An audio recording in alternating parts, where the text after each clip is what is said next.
Everyone is carrying around something we know nothing about. Last year, I met a grade 10 student. He told me his biggest goal in life was to be an actor, and his second goal was to have 50,000 followers on social media. Slightly confused, I asked him a question.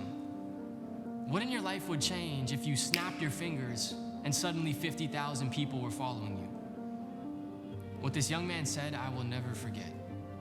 Sam, if I had 50,000 followers, other kids at school would stop bullying me and calling me a loser. My life is filled with bullies. I hate myself, I hate going to school, and I'm turning off the camera on my phone because I'm ugly. And as he turned off the camera and went completely silent, the hair on my arms stood tall. But after that call ended, I couldn't get this question out of my mind. How is it that this young man who has such a bright future is allowing the words and opinions of other people to affect the way that he sees himself? Growing up, we spend way too much time carrying around the thoughts and opinions that other people and society use to define us. People that often don't even care about our well-being.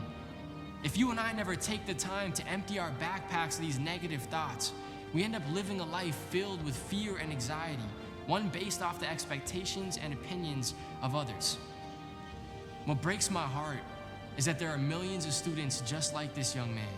Students who have big dreams and big goals and beautiful personalities that are currently being held back by the thoughts and opinions they're carrying in their backpacks. That is exactly why I created Empty Your Backpack, a cross-country speaking tour, a movement to remind youth that people's words, society's words, don't have to define their self-worth. That they can choose to not carry around the limiting beliefs and opinions that others place on them and proactively define themselves. Instead, embrace their authentic selves, live a life filled with hope and kindness.